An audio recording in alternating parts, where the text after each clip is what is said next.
एक अल्लाह के बंदे के लिए, नबी पाक अलैहिस्सलाम के गुलाम के लिए ज़रूरी करार दिया है। वो तीन खूबियां हैं, सादगी, आजिज़ी और कनात।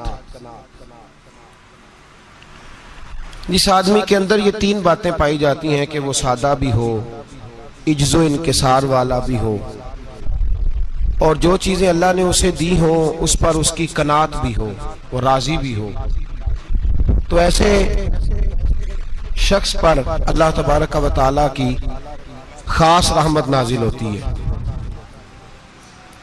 जिस बंदे के अंदर ये सलाहियतें पाई जाएं। हम देखते हैं कि इस जमाने में सादगी, आजिज़ी और कनात वाला पहलू खासा मुश्किल होता चला जा रहा है। कोई भी बरादरी हो, कोई भी कबीला हो, कोई भी इलाका हो, लोगों को अपना आप दिखाने का बहुत शौक होता जा रहा है। मैं भी हूं, मुझे भी मानो, मेरी भी सुनो और मेरी भी तारीफ करो, मेरी तरफ भी तवज्जो करो, ये माहौल बन गया। अगर आप सादगी वाले नहीं होंगे तो फिर आपने कुछ चीजें उधार की ओढ़ी होंगी जो असल नहीं। सादगी जो होती है वो असल होती है, असल रूप होता है आदमी का। अगर आपके अंदर सादगी नहीं होगी तो फिर आपने कुछ चीजें ऐसी अपने ऊपर लागू कर रखी होंगी जो आपका असल नहीं। तो जब आदमी असल से हटता है तो बेसुकून होता है। अल्लाह तबारक व तआला ने मुंह में दांत बनाए हैं तो ये असल है। इनके अंदर धागे के बराबर भी कोई चीज चली जाए तो वो बेचैन कर देती है, क्योंकि वो असल नहीं होती। तो जब आप सादगी में रहेंगे तो असल जगह पे रहेंगे, असल जगह पे, फिर आप तकलीफ में मुब्तला नहीं होंगे। आजिज़ी का मतलब ये होता है कि आप अल्लाह के किसी बंदे को हकीर ना समझें, छोटा ना समझें, जलील ना समझें। एक होती है एहसासे कमतरी, कि समझना कि मैं माली तौर पे मेरे पल्ले कोई शय नहीं है, देखो कितना, ये एहसासे कमतरी है। आजिज़ी ये होती है कि ये ना समझ ले बंदा कि मेरे अंदर सलाहियत ज्यादा है, ये कमी है, ये छोटा है, ये निकम्मा है, ये बिल्कुल गुनाहगार है, ये तकब्बुर है। आजिज़ी से रहे, अल्लाह के हर बंदे को अपने से अफजल समझे, आजिज़ी के साथ रहे।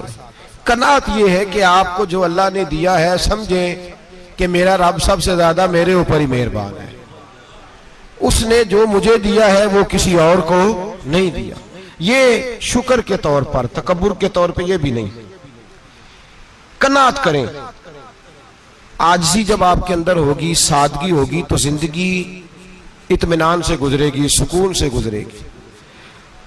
और आजिज़ी और सादगी का ये वाला तर्जुमा नहीं कि जिस बंदे ने मैले कपड़े डाले हो आप समझे कि ये बड़ा सादा आदमी है जी, हफ्ता आया ना आया नहीं तो सादा है। ये सादगी नहीं होती। नफासत तो हुसैन है इस्लाम का। नबी पाक सल्लल्लाहु अलैहि वसल्लम ने एक मालदार आदमी को फटे पुराने कपड़े पहने हुए देखा था तो हुजूर ने मना किया था। फरमाया अगर अल्लाह नेमत देता है तो बंदे पर उसका असर देखना भी पसंद फरमाता है। अच्छे कपड़े छोड़ दें तो आप सादा हो गए, ये मतलब नहीं। बहुत सारे गरीब लोग भी सादे नहीं होते, जो हर वक्त कहता रहता है मैं किसी चौधरी को कुछ नहीं समझता, तो वो सादा है।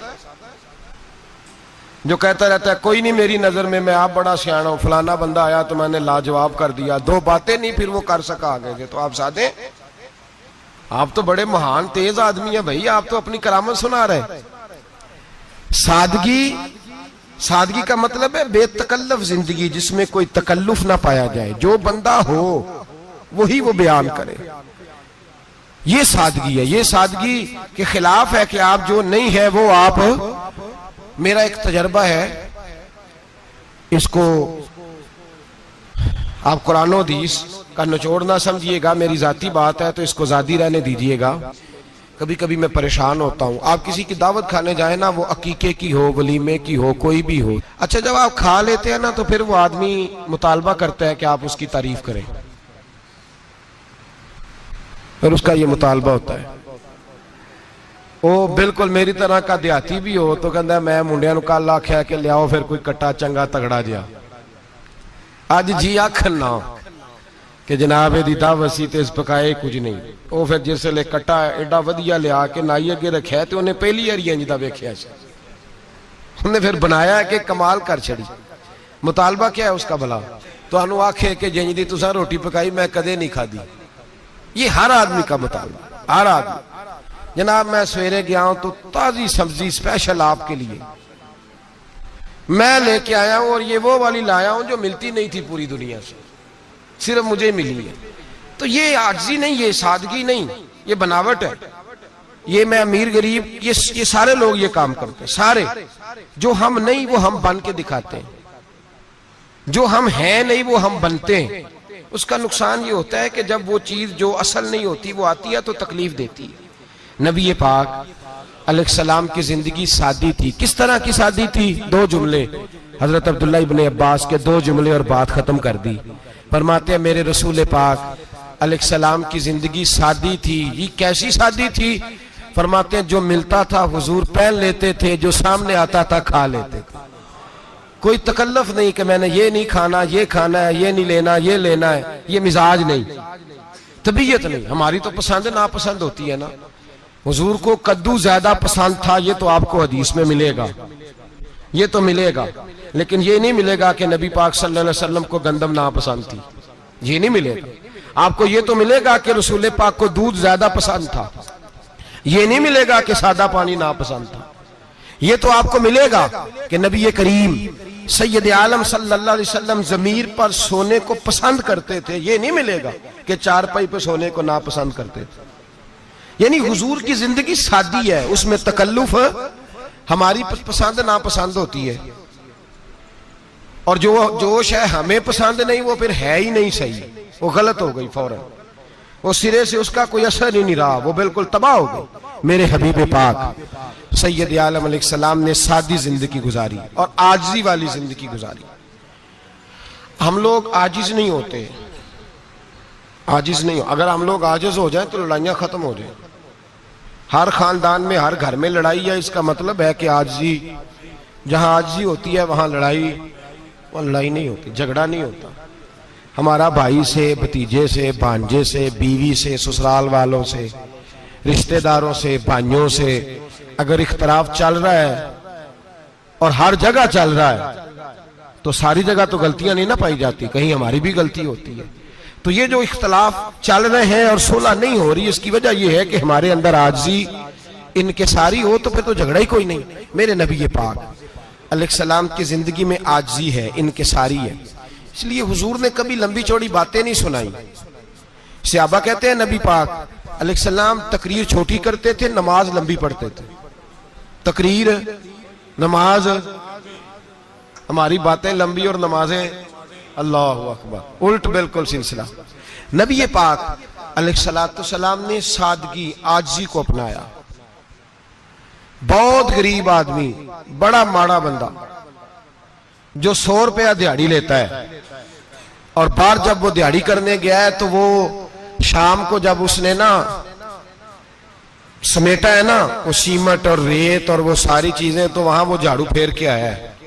फेरते हैं ना जी मजदूर झाड़ू, ये काम वो करने को तैयार है, पर अपने घर में आके झाड़ू देने को तैयार नहीं वो, इसलिए कि ये उसकी मर्दानगी के खिलाफ है।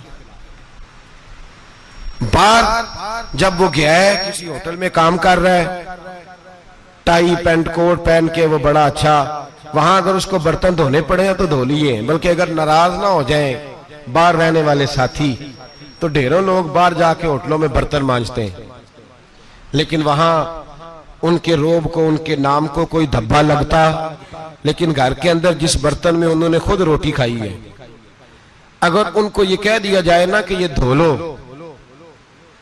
तो फिर तो तलाक तक नौबत आ जाती, फिर तो मसला खराब है। फिर तो हो सकता है कि बीवी की अम्मा की भी खैर ना हो, तुझे उसने सिखाया ही कुछ नहीं, मुझे ही तूने कह दिया उठ जा। ये हमारा हाल है हम सारे आजिज़ मिस्कीन है, हम सारे माड़े गरीब, ये सारा अपनी जगह तय। लेकिन जहां डटना है, बल्कि यूं समझ लें कि जहां रोब ना चला वहां मिस्कीन हो गए, और जहां चल गया अब बादशाह हो गए। मेरे रसूल पाक सैयद आलम अलैहिस्सलाम का उसवा नूर सुनो, सैयदा तय्यबा ताहिरा हजरत आयशा सिद्दीका रदी अल्लाह ताला अन्हा फरमाती हैं, हुजूर घर में आते अगर घर के अंदर झाड़ू देने वाला है तो मुस्तफा ने उठा के काम करना शुरू कर दिया है। ये मामूली बात नहीं। अगर हजरत फातिमा ज़हरा की चक्की पीसने के लिए फरिश्ते आ सकते हैं तो रसूल पाक के घर का काम करने के लिए भी आ सकते हैं, आ सकते हैं। लेकिन मेरे नबी पाक सल्लल्लाहु अलैहि वसल्लम घर में अपने कपड़े धो लेते, फट जाते तो हुजूर सी लेते। यहां तक कि हजरत आयशा फरमाती है एक दिन हुजूर ने कहा खाना पकाओ, तो मैंने कहा कनीज आटा गूंद रही है। नबी पाक ने मालूमात की तो पता चला कि वो कनीज तो जा चुकी, बीमार थी। फरमाती है हुजूर ने अपने दस्ते मुबारक से आटा गूंदा, नबी पाक ने गूंदा, नबी पाक ने। लगे जो मजदूर शाह ऐसा, न धुन न दौलत सरबराह ऐसा, अरश नशी का जमी पे घर है, मेरा पैगंबर अजीम तर है। नबी पाक ने आटा गूंदा और आटा गूंद के फरमाया आयशा आओ रोटी पका दो। मैंने आटा गूंद दिया है। ओ भाई मैं बहुत बड़ा नवाब हूं मैं आजिज मिस्कीन, लोगों की मैं कमियां कोताहियां सुनाता हूं, लेकिन अगर जरा सा भी हाथ हिलाना पड़े तो उस वक्त ना जहां रोब चलता है वहां तो चलाना चाहिए ना। जितना हमारा दबदबा बनता है आजिज़ी इनकिसारी, ये इंसान को संवारती है, ये उसको सुकून देती है, ये उसके अंदर पैदा करती है वो चीज जो उसे अल्लाह के करीब करती है। अगर आप बड़े हैं तो फिर आप बड़े ही रह जाएंगे, बन कुछ नहीं सकेंगे। अगर आप में तकब्बुर है तो फिर अना का बुत कायम हो जाएगा, बन कुछ नहीं सकेंगे आप। हर आदमी को अपना आप दिखाने का शौक है, बनाने का शौक है, शोहरत, नाम भरी, अपने आप को जाहिर करना, बताना। 1,44,000 सहाबा थे मेरे रसूल पाक के, सारे कहिए सल्लल्लाहु अलैहि वसल्लम। जब हुजूर का नाम सुने तो दरूद पाक पढ़ा करें सल्लल्लाहु तआला अलैहि वसल्लम। 1,44,000 सहाबा थे, काम कर गए, किसी ने नाम नहीं बनाया, काम किया। शायद चंद 100 के नाम किताबों में मिलते हो, बाकियों ने काम किया, नाम पर तवज्जो ही नहीं। और कुछ ऐसे भी थे जो आए नहीं, बात मानी है मेरे नबी पाक की। हजरत वैसे करनी रदी अल्लाह, तशरीफ नहीं लाए, घर रह के वे हुजूर की बात मानी है। माँ की खिदमत करो, नहीं आए, खिदमत करी, तशरीफ नहीं लाए, घर रह के बात मानी। दर्जा क्या दिया? मेरे रसूल पाक अलैहिस्सलाम ने ड्यूटी लगाई मौला अली शेर खुदा की, हजरत उमर फारूक रदी अल्लाह ताला, फरमाया मेरा जुब्बा ले जाना और मेरे अवैस से मिलना और उसे कहना मेरी उम्मत की बख्शिश की दुआ मांगे। भाई घर रह के बात मानी, कोई शोरा नहीं, कोई नाम नहीं। इमाम अब्दुल वहाब शौरानी कहते हैं करन के लोग उन्हें रोड़े मारते थे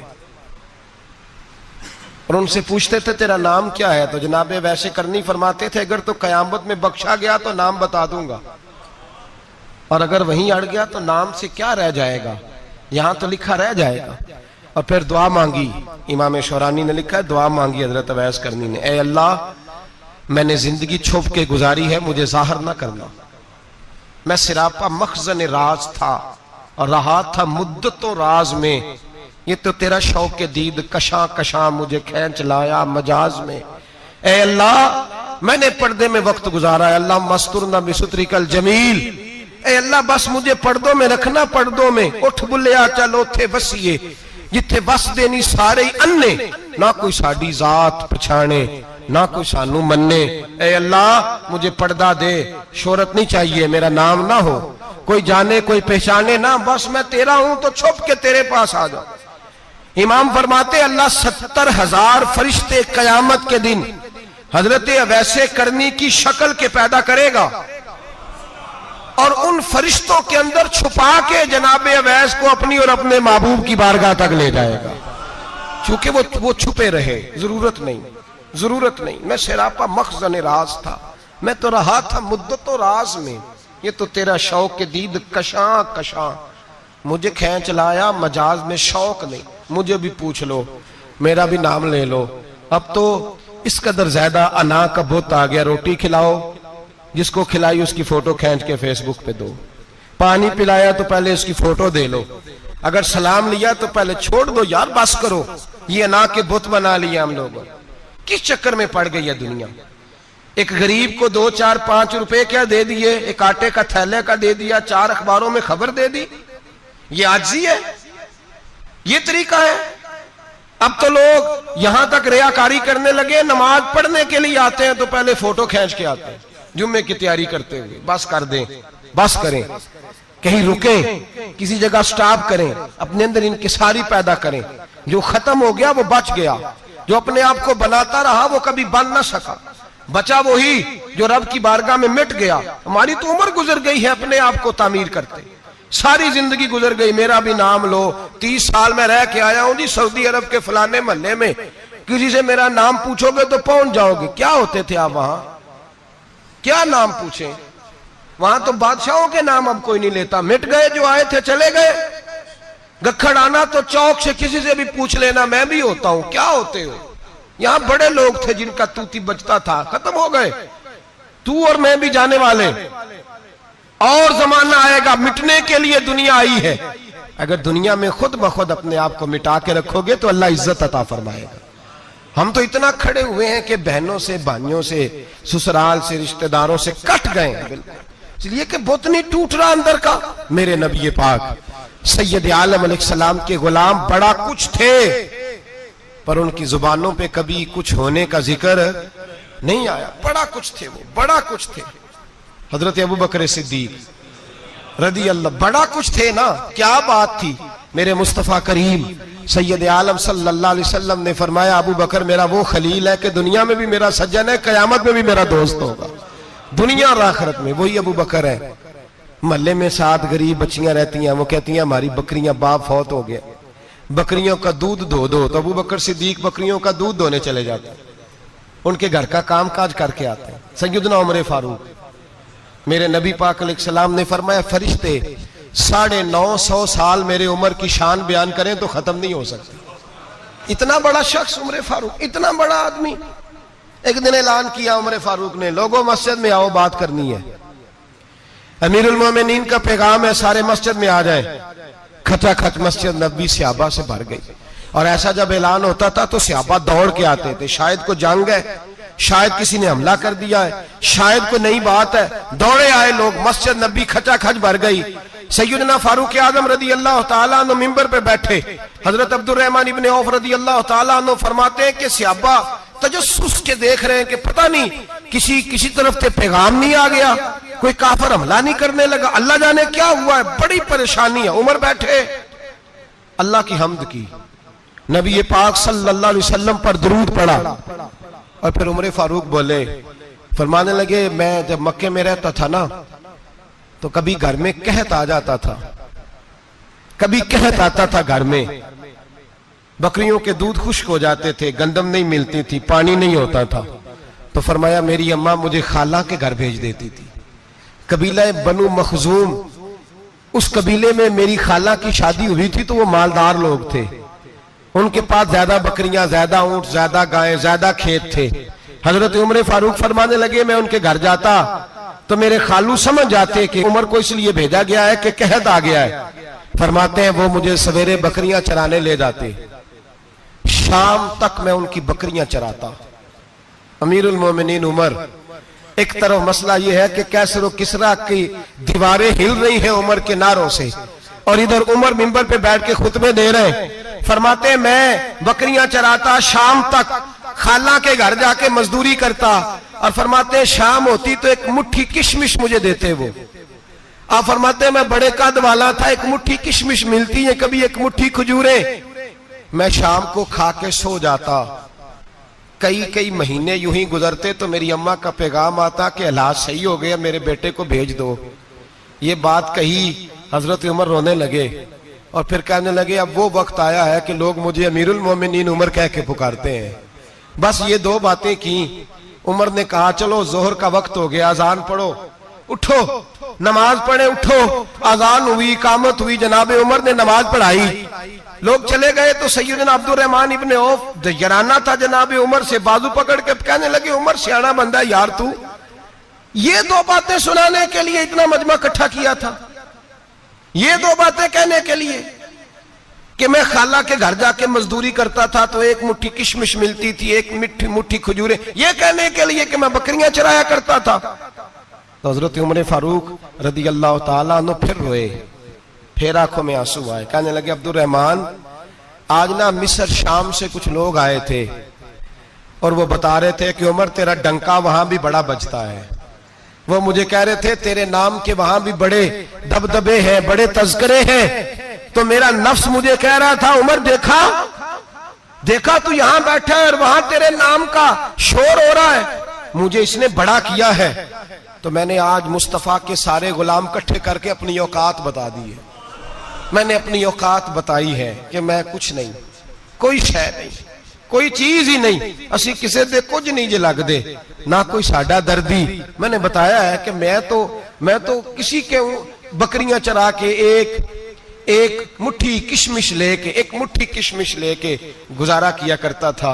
गुजारा मुझे मेरे कुछ साथी ना ले गए गुजरांवाला सर्दियों के मौसम में, मुझे कहने लगे स्वेटर पसंद कर लें अपनी मर्जी का। तो मैंने कहा यार मुझे तो वही मजा आता है जो मेरी अम्मा क्रोशिये से बनाया करती थी, वो पहले अब्बा पहनते थे, फिर वही स्वेटर बड़ा भाई पहनता था, फिर हमारे खाते में आ गया। और फिर उसकी तारीफें होती थी गुर्बत छुपाने के लिए, उसकी तारीफें होती थी, बड़ी मेहनत से बना है जी, क्या बात है, बड़ा गर्म है, तो अब छोटे भाई को दे दिया जाए। हमने कहा वही जमाना देखा है, वही रंग देखा हुआ है और उस पर फख्र है। अब तो लोग जब कुछ हो जाता है ना, 2-4 लोग जानने लगते हैं तो लोग फटाफट दावा कर देते हैं खानदानी रईस आजम हूं, बड़ी बात है। ऐसी कोई बात नहीं, जिसको अपना आप याद रहता है उसे खुदा भी याद रहता है, जिसे अपना आप याद रहता है उसे रसूलुल्लाह भी याद रहते हैं, जिसे अपना आप याद रहता है उसकी नजर में दूसरे लोग भी कुछ होते हैं। मैं उम्रे के लिए, हज के लिए जाता रहता हूँ, रब मुझे अपने फजल से बुला लेता है। तो मैं एयरपोर्ट से नीचे उतरा तो एक साहब मेरे जानने वाले थे, दौड़ के आए और मुझे कहने लगे क्या बात है, सुना है इस दफा आप सऊदी एयरलाइन से आए, सीधा मदीना शरीफ आए, क्या बात है आपकी। और मैंने कहा साहब छोड़ दें, मैं भी जब पहली दफा आया था तो मैं भी बड़ा घूर घूर के एयरपोर्ट देखता था, मैंने कभी देखा जो नहीं था, मैं बड़ा घूर घूर के देखता था, कोई ऐसी बात नहीं है, ये निजाम कुदरत है, बादशाह के फैसले हैं, वो जब चाहता है जिस तरह के चाहता है फैसले फरमा लेता है, तो ये उसके फैसलों की बात है। हम लोग ना जिस हैसियत पे होते हैं वहीं रह जाते हैं, पिछली बात भूल जाते हैं। इसलिए हम चाहते हैं जो भी हमें मिले झुक के मिले, जो भी आए, और ये मेरा आपका सबका मुश्तरका मामला है। मेरे नबी पाक सल्लल्लाहु ताला अलैहि वसल्लम ने सहाबा से पूछा तुम्हें बताऊं जन्नत के बादशाह कौन होंगे? जन्नत के आम लोग नहीं, जन्नत के, बोलिएगा जरा, जन्नत के अल्लाह बादशाह। जन्नत में तो जाना बड़ी बात है, हुजूर जन्नत का भी बादशाह। इब्ने माजा में लफ्ज है, तुम्हें पता है जन्नत के बादशाह कौन होंगे? तो मेरे मुस्तफा करीम सल्लल्लाहु ताला अलैहि वसल्लम के गुलामों ने कहा हुजूर हमें नहीं पता। तो हुजूर ने फरमाया जन्नत के बादशाह वो लोग होंगे जिन्हें दुनिया में कोई भी नहीं जानता था, जिनके कपड़े सादे होते थे, जो गरीब लोग होते, जो सिफारिश करते थे तो उनकी कबूल कोई नहीं करता था, जो किसी के साथ जाते थे तो उनको मानता कोई नहीं था, वो जन्नत के बादशाह होंगे, बादशाह। और फरमाया क़यामत के दिन जब लोग उन्हें देखेंगे तो उन पर फख्र करेंगे, रश्क करेंगे, कहेंगे क्या बात है तुम्हारी, यहां तो शौक ही बड़ा है। गरीबों ने भी पोस्टर बनाए हुए हैं, डाकुओं, लुटेरों, चोरों की तस्वीरों के साथ लगवाए हुए, अपने आप को बड़ा करने के लिए। आजी इख्तियार करें, आजी इख्तियार करें, अपने आप को मिटाने की कोशिश करें। रब करीम के बंदे आगे बढ़ बढ़ के अपना आप दिखाते नहीं, बड़ा शौक है, पहले फोटो खिंचा लो, बाकी बातें बाद में होंगी, पहले वीडियो बना लो, बाकी कुछ और बाद में होगा। पहले अब तो परसों तरसों मुझे एक मौलाना कहने लगे कि आपसे मैंने, वो यहाँ जुमा पढ़ने आते हैं कभी कभी, मेरे दोस्त हैं, कहते हैं आपसे मैंने सुना था कि अगर कोई, उस नबी पाक का फरमान है, अगर कोई नजराना दे तो उसको ले लो, अगर कोई तोहफा दे तो उसको, हुजूर ने फरमाया ले लो अगर तुम्हें को देता है, अपनी मर्जी से, मांगना मना है, खुद दे तो ले लो, वरना एक वक्त आएगा तुम मांगोगे तुम्हें मिलेगा नहीं, जब को दे तो ले लो। कहने लगे आपने कहा था को दे तो उस वक्त से मैं, कोई सूट देता है मुझे मेरी मस्जिद का नमाजी तो मैं ले लेता हूं, कोई मुझे कोई और शय देता है तो मैं आपसे सुन के, तो अगर मेरी मस्जिद का नमाजी सूट पकड़ाते साथ फोटो भी खींचे तो फिर मेरे लिए क्या हुक्म है? वो खुशबू की डब्बी देते हुए साथ फोटो भी खींचे, फिर मेरे लिए क्या हुक्म है? कहने लगे रमजान में ये हाल हुआ है कि लोग कपड़े दे रहे थे और फोटो खींच रहे थे, क्या चक्कर है, कहां चले गया? गरीब आदमी की इज्जत नफ्स को कुचल डाला पकड़ के। एक जोड़ा साल के बाद इमाम को दिया, उसकी भी तस्वीर खींच के फेसबुक पे दे डाली। ये हमारी आजिज़ी है, ये हमारा प्यार है, ये हमारा अंदाज है। भाई ये हम गलत रास्ते पे, गलत डगर पे चल निकले, हमें वापस आना पड़ेगा। मेरे नबी पाक अलैहिस्सलाम ने आजिज़ी को पसंद किया। हुजूर शोहरत से, नामवरी से दूर रहते। नबी पाक अलैहिस्सलाम ने आजिज़ी, इनकिसारी और सादगी और कनात इनको अपना के रखा, सीने से लगा के। ये नहीं कि माल नहीं आया, बहरीन से लाखों दिनार आए हुजूर के जमाना ज़ाहिरी में। तबूक के बाद फतूहात हुई तो लाखों दिनार आए, लेकिन हजरत आयशा कहती है हमारे घर में 4 दिन के बाद ही रोटी पकी है, हमने एक वक्त ही खाना खाया। लाखों रुपया आया है, पर हमारे घर के अंदर जो खाना आया है वो सिरका ही आया है। हमने रात अगर रोटी बच गई है तो सवेरे उठ के रात वाली खाई है। हमारे घर के अंदर वही हालात रहे, इसलिए कि मेरे नबी पाक अलैहिस्सलाम ने फरमाया मैं तुम्हारी दुनिया से हासिल करने नहीं आया, मैं तो मुसाफिर की तरह वक्त गुजारने आया। हम ज्यादा के चक्कर में निकले तो बड़ा कुछ कुचल के आ गए। बड़ा कुछ आजिज़ी जब पैदा होती है, इनकिसारी जब पैदा होती है, जब तवाज़ु आती है, फिर इंसान बनता है, फिर वो समझता है, फिर उसके अंदर तब्दीली आती है, फिर वो।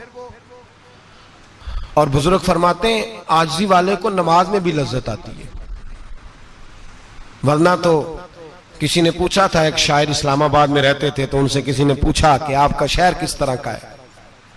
उन्होंने कहा मेरा उस शहर अदावत में बसेरा है जहां लोग सजदों में भी लोगों का बुरा सोचते हैं।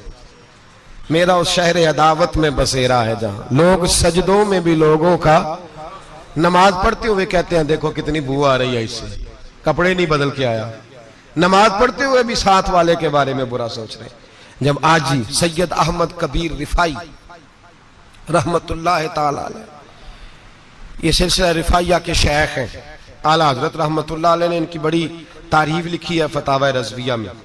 मिस्र के अंदर सिलसिला रिफाइया और शाज़िलिया, बहुत सारे लोग इस सिलसिले में मुरीद हैं।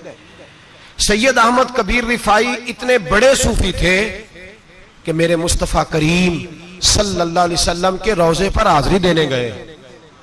नबी पाक की बारगाह में हाथ दुआ करें, अल्लाह हम सबको वहां हाजिरी नसीब फरमाए, अल्लाह हम सबको बार बार ये मौके अता फरमाए। सैयद अहमद कबीर रिफाई हाजिरी देने गए तो जब नबी पाक के गुम्बद पे पहुंचे तो कहने लगे या रसूलल्लाह मैं कब्र देखने नहीं आया, मैं तो दीदार करने आया। हुजूर ये तो ज़ियारत में करता रहता था, दीदार करने आया। ये कह के रोने लगे। इतनी देर रोए कि मेरे मुस्तफ़ा करीम ने अपना दस्ते मुबारक कब्र से बाहर निकाल दिया, हाथ मुबारक बाहर आया। 10,000 लोगों ने देखा। कितने लोगों ने? अब यहां भी लोगों को शक होगा जी कैसे बाहर आया, तो बुखारी सुना देता हूं, मसला जरा हल हो जाए। मस्जिद नबी की तामीर हो रही थी, तामीर तो कहते हैं कि दीवार नहीं, तामीर करते वक्त ना एक दीवार गिरी, ये बुखारी के लफ्ज है। दीवार गिरी तो एक पैर बाहर आ गया। पैर को देखा तो कहते हैं हाथ रखते थे तो उसमें बिल्कुल ऐसे था जैसे खून साइडों पे हो गया, बिल्कुल जिंदा। शोर हो गया कि ये नबी पाक का कदम मुबारक है, हुजूर का। बहुत सारे लोग इकट्ठे हुए, उलमा को बुलाया, पैर देखा तो कहने लगे नबी पाक का नहीं, ये तो सैयदना फारूक आजम का है। जब ये कहा ना फारूक आजम का है तो फिर एक शोर उठा कि ये हाल है उनके गुलामों का, तो सरकार का आलम क्या होगा। ये हाल है उनके गुलामों का तो फिर सरकार का आलम। ये बुखारी है। तो जिंदा है वल्लाह, तो जिंदा है वल्लाह, मेरी चश्मे आलम से छुप जाने वाला। सैयद अहमद कबीर रिफाई इतने बड़े, नबी पाक सल्लल्लाहु अलैहि वसल्लम ने दस्ते मुबारक बाहर निकाला, 10,000 लोगों ने देखा। किसी ने हजरत सैयद अहमद कबीर रिफाई से पूछा कि बाबा इतना बड़ा दर्जा, इतना बड़ा मकाम कैसे मिला? तो बाबा जी कहने लगे जिंदगी में कभी किसी को हकीर नहीं समझा, किसी को कभी हकीर, कभी किसी को अपने से कमतर नहीं समझा। तो अल्लाह ने देखे ना, अगर आप नहीं समझेंगे तो उसके लिए भी आपको उन्वान मिल जाएंगे, और अगर समझना है अपने आप को बड़ा तो उसके लिए भी मौके मिल जाते हैं। हजरत शफीक बल्खी बहुत बड़े सूफी बुजुर्ग हुए, पर नौजवान थे, जवानी में ही अल्लाह ने बड़ा मर्तबा दिया। हजरत अब्दुल्ला बिन मुबारक बूढ़े थे, दोनों एक महफिल में इकट्ठे हुए। अब बगदाद सारा मानने वाला था और दोनों का मानने वाला था। आखिर में दुआ बुजुर्ग कराया करते थे महफिल के इख्तिताम पर। हजरत शफीक बल्खी जनाब अब्दुल्ला बिन मुबारक से कहने लगे आप दुआ करें, आप दुआ करें, आप बुजुर्ग हैं। अब जिसने जो मानना है उसे उसके लिए उन्वान भी मिल जाएगा। हजरत सैयदना अब्दुल्ला बिन मुबारक कहने लगे, बेटे तू दुआ कर, तेरी उम्र थोड़ी है, तेरे गुनाह भी थोड़े हैं, तेरी उम्र थोड़ी है, तेरे गुनाह भी थोड़े हैं। तो सैयदना शफीक बल्खी कहने लगे, नहीं हुजूर आप दुआ करें, आपकी उम्र ज्यादा है तो नेकियां भी तो ज्यादा ही है ना, नमाजें भी तो आपकी ज्यादा है ना, रोजे भी तो ज्यादा, रमजान भी तो आपकी उम्र में ज्यादा है ना, आज भी तो आपने ज्यादा। अगर आपने किसी को अपने से बड़ा समझना है तो उन्वान आपको मिल जाए, छोटा समझना है तो उसके लिए भी उन्वान आपको। बात तो ये है कि आप क्या करना, अगर आप किसी को हकीर समझना चाहते हैं तो बात खत्म हो गई। सैयद अहमद कबीर रिफाई फरमाते हैं, जिंदगी भर कभी किसी को हकीर नहीं समझा। अल्लाह की सारी मखलूक की क्या बात है। अल्लाह कुरान में कहता है, इन्नल्लाह ला यस्तही अन यदरिब मसलन मा बऊदतन फमा फौकहा। अल्लाह शर्म नहीं करता कि एक मच्छर की मिसाल बयान करे या उससे भी कमतर। अल्लाह मच्छर की बात करता है इतना बड़ा होके, वो कहता है मैं करूंगा, मेरी मखलूक जो है तो हजरत अहमद कबीर रिफाई फरमाने लगे, मैंने कभी किसी को हकीर, बोलिए कभी किसी को हकीर। हम लोगों के पास उन्वान बड़े हकीर समझने के लिए, हम समझ लेते हैं। अमीर आदमी कहता है गरीब मेहनत क्यों नहीं करता, मेहनत करे अमीर हो जाएगा, उन्वान हुआ कि ना तनकीद करने का। 4 बच्चे हैं, करें कमाई, अमीर हो जाएंगे। अब वो हकीर समझ रहा है गरीब को, गरीब भी अमीर को हकीर समझता है। वो भी कहता है जो इसने कमाया सारा ही हराम है, जायज एक पैसा नहीं, उसने भी हकीर समझ लिया। यानी वो ये कह रहा है कि मैं हलाल खाता हूं, ये अमीर हराम खाते हैं, तो बात खत्म हो गई। उसने भी हकीर समझ लिया, इसने भी हकीर समझ लिया। अब उन्वान ही था ना, अगर उन्वान बदल लेते तो बात बन जाती। अमीर अगर ये कहता कि मैं इस गरीब की मदद करूंगा इसलिए कि पैसे मेहनत से नहीं मिलते, खुदा के फजल से मिलते हैं, तो वो ये ना कहता कि ये मेहनत करता तो आगे चला जाता। और गरीब अगर समझता इस बात को तो ये ना कहता अमीर सारे हराम ही खाते हैं, वो कहता भाई रब ने जो मेरे लिए पसंद किया मुझे दिया, जो इसके लिए पसंद किया इसे दिया, बात खत्म हो गई, झगड़ा खत्म। उन्वान तो मिल जाएगा आपको, मुस्बत भी और मनफी भी। तो अच्छी बात नहीं कि मुस्बत इख्तियार करें। सैयद अहमद कबीर रिफाई कहते मैं गुजर रहा था, एक दिन मेरे साथ ऐसा हुआ कि मैं गुजर रहा था खेत के अंदर से, इधर भी पानी था इधर भी पानी था। होता है ना पानी पानी होता है फसलों में कई दफा। कब होता है ज्यादा पानी?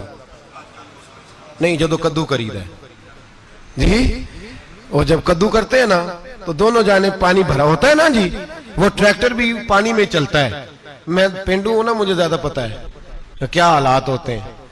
तो वो इधर भी पानी इधर भी पानी, तो दरमियान में से वो मुंडेर होती है छोटी सी, वाटा खीदा अपनी जुबान है।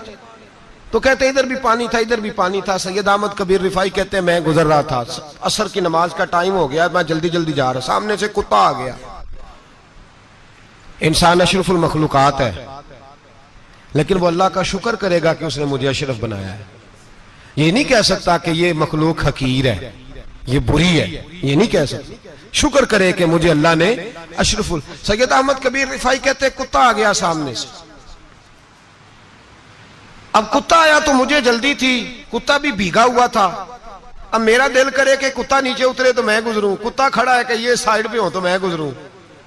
कहते हैं देर हो गई, तो मुझे डर लगता था, मैंने कभी कुत्ते को भी नहीं झिड़का था, कभी कुत्ते को भी, अपनी इतनी हैसियत ही नहीं, झिड़का ही नहीं कभी किसी को। आप फरमाते हैं देर हो गई तो मैंने कहा या अल्लाह, हजरत सैयद अहमद कबीर कहते हैं मैंने कहा या अल्लाह इस कुत्ते को जुबान ही दे दे, मैं इसे कुछ समझा ही दूं, इसे जुबान ही दे दे, तू तो कादर मुतलक है। उसे जुबान दे दी।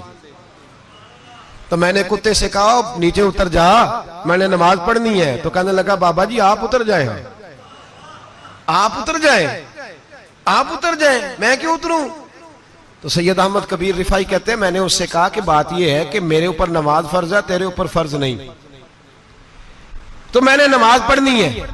अगर मैं खेत में उतर गया तो कीचड़ है, मेरे कपड़ों को मिट्टी लग जाएगी, पता नहीं पानी पाक है कि नापाक है, तो तू उतर जा, तेरे ऊपर नमाज नहीं फर्ज, तो मुझे जाने दे।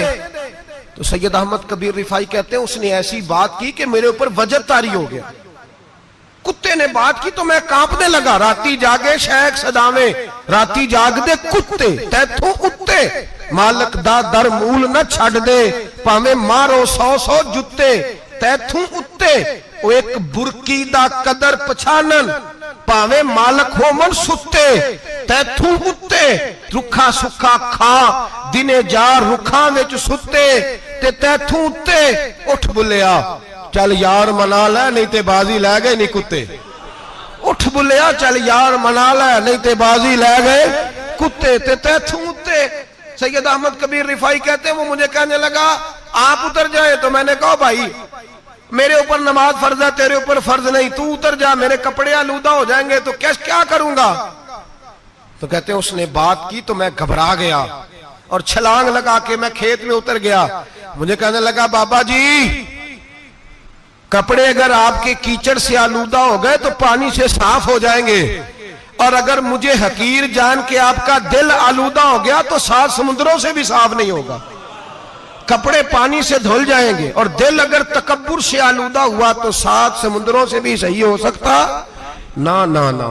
हकीर नहीं जानना, ना मौलवी को, ना सूफी को, ना दरवेश को, ना खेत में काम करने वाले को, ना पट्टे पे मजदूरी करने वाले को, ना गाड़ी का शीशा साफ करने वाले को, ना तेल डालने वाले को, ना किसी को हकीर ना जान, ना किसी के हाल पे तंज कर, ना किसी के गम का मजाक उड़ा, वो जिसे चाहे जैसा नवाज दे। ये मिजाज लुत्फ रसूल है। ना ना कोई आया लेके चला गया, कोई उम्र भर भी ना पा सका, मेरे मौला तुझसे गिला नहीं, ये तो अपना अपना नसीब है। भाई हकीर नहीं जानना। सैयद अहमद कबीर रिफाई फरमाते हैं वो कुत्ता तो गुजर गया, मैं दौड़ा घर गया, जाके मैंने गुस्ल किया, कपड़े बदले। फरमाते हैं पहले भी मैं असर पढ़ता था, पर आज जब नमाज पढ़ी तो बड़ा ही मजा आया। मैं सर सजदे में रखूं मेरा उठाने को जी ही ना चाहे, मैं रुकू में जाऊं तो मेरा सर उठाने को दिल ही ना चाहे। मेरा दिल करे आज मगरिब लेट हो जाए, आज सूरज देर से गुरूब हो, मैं आज सारा दिन असर ही पढ़ता रहूं। भाई जब तू आजिज़ी वाली पढ़ता है, जब तू इनकिसारी वाली पढ़ता है, जब तू हजरत सैयदना मुआविया बिन खुतैज रदिया, एक हजरत मुआविया बिन सुफियान है, एक मुआविया बिन खुतैज सहाबी है, वो कहते हैं मैं जंग फतह करके आया तो सख्त गर्मी का मौसम था, मुझे पता था कि उमर फारूक दोपहर को आराम कर रहे होंगे।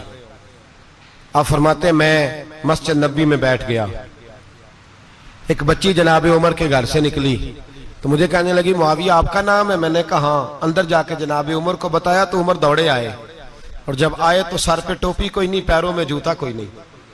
कहने लगे मैं तेरा इंतजार कर रहा था, आज मुझे उम्मीद थी तू आएगा, तूने बताया क्यों नहीं? तो मैंने कहा हुजूर मुझे पता है रात सारी आप चेहरे पे कपड़ा डाल के मदीने की गलियों में रहते हैं, तो दोपहर को आप आराम करते होंगे, इसलिए मैंने कोशिश की कि आपको बेदार ना करूं, आप आराम कर रहे होंगे, इसलिए ये मैंने कोशिश की कि मैं बैठता हूं मस्जिद में आराम करता हूं, जब आप आएंगे तो देखी जाएगी। हजरत उमर फारूक ने जलाल किया, फरमाया तू मुझे गाफिल समझता है कि मैं सो जाऊंगा? और आप फरमाने लगे मैं कौम का खादिम हूं जिसकी इतनी ज्यादा रियाया हो वो सो जाए चुप करके, मैंने जवाब नहीं देना अल्लाह की बारगाह में? फरमाया मेरे अमीरों की तरह सोने जागने के वक्त मुकर्रर नहीं, मैं कौम का खादिम हूं, जिस वक्त भी आया करो मुझे जगा लिया करो, मुझे कब्र में जाके खुदा को भी जवाब देना है, मोहम्मद मुस्तफा को भी जवाब देना है। मेरे भाई याद रखे जब ये चीजें पैदा, और फिर हमने इन तकल्लुफात में, मैंने कई दफा ये बात बयान की है, अब तो लोग रिश्ते करते हैं तो डीसी कॉलोनी में किराए का मकान खरीदते हैं, 2-4 गैरों की गाड़ियां मंगा के दरवाजे के आगे खड़ा करते हैं, रिश्ता हो जाता है बड़ा घर देख के,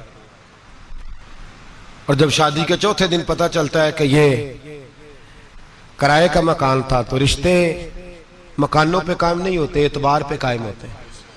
वो एतबार टूटता है तो जिंदगी भर कायम नहीं होता दोबारा।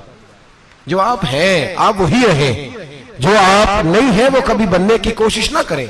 और मेरे अजीज ये भी याद रखें आजिज़ी आपको सवार देगी, और वैसे भी हम अल्लाह के हुजूर जाने वाले, अगर पर्दों में छुप के चले जाएंगे तो बच जाएंगे, और अगर हम अपना आप दिखाते ही रहें, सारी जिंदगी इसी चक्कर में रहें कि मुझे भी पूछो, मुझसे भी मुशावरत करो, मेरी भी बात सुनो, तो ये अना की दौड़ तो खत्म ही नहीं होती। हिर्स सिर्फ पैसे की नहीं होती, हिर्स हवस शोहरत की भी होती है। और नबी पाक सल्लल्लाहु अलैहि वसल्लम ने इसको भी बयान फरमाया है कि ये जो तेरे अंदर चीज पैदा होती है ना, मैं जाना जाऊं पहचाना जाऊं, इससे भी अपने आप को बचा। सहाबा के बाद जिस शख्स की खिलाफत सबसे मजबूत हुई वो हजरत उमर बिन अब्दुल अजीज थे। इतनी बेहतरीन खिलाफत की कि लोगों को हजरत उमर का जमाना याद आ गया। हजरत उमर बिन अब्दुल अजीज इराक में रहने वाली एक औरत थी। उस औरत का खामद फौत हो गया तो 5 बच्चियां यतीम थी। वो इराक से चली और जनाब उमर बिन अब्दुल अजीज के पास आई कि आप मेरी बच्चियों का वजीफा लगा दें। वो कहती है, जब मैं पहुंची ना, यहां तो अब तो इस्तकबाल, आना जाना बड़े मामलात हैं। अब तो बच्ची की बारात आए और 5, 7, 10, 20 लोग दरवाजे पे खड़े ना हो तो बारात नाराज हो जाती है, कहते हमारा इस्तकबाल ही किसी ने नहीं किया। तो इस्तकबाल तो अब इस तरह है जिस तरह नशा नहीं होता, ये इस्तकबाल की हालत है, अमीरों से लेके गरीबों तक।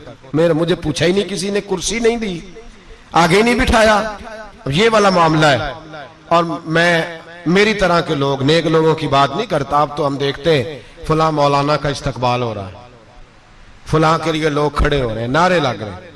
और अब तो मैं देखता हूं ऐसे ऐसे हाथ लहराते हैं सूफी और दरवेश कहलाने वाले, जैसे सियासी लीडर लहराया करते। ये क्या तरीका हुआ? ये कौन सा तर्ज जिंदगी? मेरे नबी पाक सल्लल्लाहु अलैहि वसल्लम ने फरमाया, जो ख्वाहिश करे कि मैं आऊं और लोग खड़े हों वो तो जहन्नमी है, तो दोज़खी है। सारे वही तरीके हम इख्तियार करते जा रहे हैं, वही प्रोटोकॉल है हर जगह। वो लोग जिनके दरवाजे खुले होने चाहिए थे, वहां भी हर वक्त के लिए मामला तय हो गए। याद रखें, मेरे नबी पाक अलैहिस्सलातु सलाम ने जो तालीमात दी, हजरत उमर बिन अब्दुल अजीज रहमतुल्लाह ताला अलैह। औरत कहती है, मैं पहुंच गई, मैंने लोगों से पूछा घर कहां है, तो कहा वो जहां बोरी लटक रही है ना बाहर, टाट का पर्दा लगा हुआ है, वो हजरत उमर बिन अब्दुल अजीज का घर है। कहती है, मैं दरवाजे पे दस्तक दी, एक औरत ने दरवाजा खोला तो मुझे बीबी जान के अंदर बुलाया।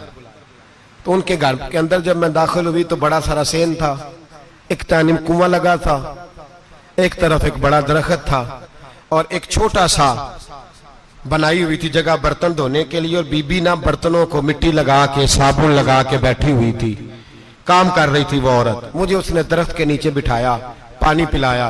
कैसे आई हो? मैंने कहा अमीरुल मोमिनीन से मिलना है। कहने लगी बैठो, थोड़ी देर में आ जाते। कहती थोड़ी, मैंने समझा घर की कोई मुलाजमा है, मैं बैठ गई। थोड़ी देर गुजरी, फिर दस्तक हुई, उस बीबी ने उठ के दरवाजा खोला। तो जब वो शख्स अंदर आए तो कहने लगी बड़ी देर से बर्तनों को साबुन लगा के बैठी हूं, कहां रह गए थे? कहती है वो साहब कहने लगे बस जरा मसरूफ हो गया था, दौड़े गए, कुएं से पानी निकाला, बीबी को दिया, उसने बर्तन धोए। कहती है फिर थोड़ा सा सिरका और एक रात की रोटी वो लाई, उस शख्स ने खाई। मैंने कहा कि ये दोनों घर के मुलाजिम हैं, मियां बीवी काम करते हैं। जब वो खाना खा चुके तो वो औरत मेरे पास आई, कहने लगी उठ के मिल लो अमीरुल मोमिनीन से। मैंने कहा कौन अमीरुल मोमिनीन? तो कहने लगी कब से तो आए हैं, ये जिसने कुएं से पानी निकाला यही मुसलमानों का अमीर है, और ये जिसने दरख्त के नीचे बैठ के सिरके से रोटी खाई है यही है। ये फरिश्तों की दास्तान नहीं, ये वो लोग हैं। मैं रात को भी कह रहा था एक जगह पे कि ये लोग जो है ना, जिनका आप रोज शिकवा करते हैं हुकूमतें बड़ी खराब हैं, ये कोई नहीं खराब, बिल्कुल खराब नहीं। जितने सियासी लीडर हैं सारे सही हैं। खराब वो लोग हैं जो इन्हें वोट दे के लीडर बनाते हैं, बिल्कुल खराब नहीं। मैं तो इनके हक में होता जा रहा हूं। नाराज हो गए ना आप लोग? अल्लाह करे तुसी हो जाओ तो अगले इलेक्शन च सियाने भी हो जाओ, आमीन तो कह दे। मैंने कोई मशवरा नहीं देना, इसलिए कि मेरी नजर में कोई ऐसा शख्स नहीं जिसके लिए मैं आपसे कह सकूं कि वोट दें। और हम तो ऐसी बात करें तो कई लोग नाराज होकर चले जाते हैं, लेकिन कोई परवाह नहीं, इसलिए कि ये दीन, मेरे नबी पाक का दीन सिर्फ मस्जिद का दीन नहीं। इंशाअल्लाह आइंदा जुम्मे नजरिया पाकिस्तान बयान करूंगा और बताऊंगा कि पाकिस्तान का मतलब क्या, ला इलाहा इल्लल्लाह मुहम्मदुर रसूलुल्लाह सल्लल्लाहु अलैहि वसल्लम। हुजूर का जो कुरान नाफज होगा मस्जिद में, वो कुरान कचहरी में भी नाफज होगा इंशाअल्लाह। और वो कुरान नाफज होने आया है, असेंबलियों में वही कुरान नाफज होगा इंशाअल्लाह। और यही चिराग जलेगा तो रोशनी होगी। बयान करेंगे और डट के बयान करेंगे, आपको बताएंगे। बस जो बात समझा रहा हूं फिल वक्त वो समझे, मुजरम वो नहीं जो बड़ा बन के लूटता है, मुजरम वो है जो उसको सपोर्ट करता है, जिसने उसे बड़ा बनाया है। ये याद रख ले, हमारी कोई बचत नहीं होगी, हमसे पूछा जाएगा। हम सारे कचहरी में खड़े होंगे, अल्लाह सवाल करेगा कि तुम बताओ तुम इनके मददगार क्यों बने थे, तुम सपोर्ट क्यों करते थे, ये पूछा जाएगा और हमने जवाब देना है। बहरहाल आमदाम बरसरे मतलब जनाब उमर बिन अब्दुल अजीज रहमतुल्लाह अलैह के वो बीबी गई तो कहने लगी कि ये अमीरुल मोमिनीन ने कहा। वो उठ के हाजिर हुई, कहा हुजूर मैं इराक से आई हूं, मेरा खामद फौत हो गया, मेरी 5 बेटियां हैं, वजीफा लगा दे।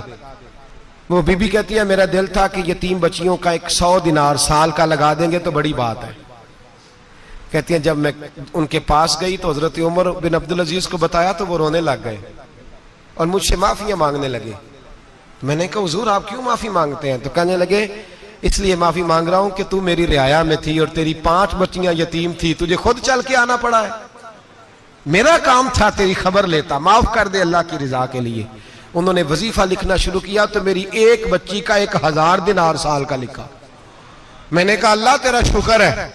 फिर दूसरी बच्ची का 1000 लिखा तो मैंने कहा अल्लाह तेरा शुक्र है। तीसरी का 1000, चौथी मैंने कहा शुक्र है। जब चौथी का लिखा तो मैंने कहा अल्लाह आपका इकबाल बुलंद करे, अल्लाह आपको हमेशा इसी तरह फलता फूलता रखे। कहते हैं जनाब उमर बिन अब्दुल अजीज ने कलम रख दिया, फरमाने लगे मैं 5वीं का वजीफा नहीं लिखूंगा, 4 बहनों से कहना बांट के इसे भी दे दें। कहा हुजूर क्यों?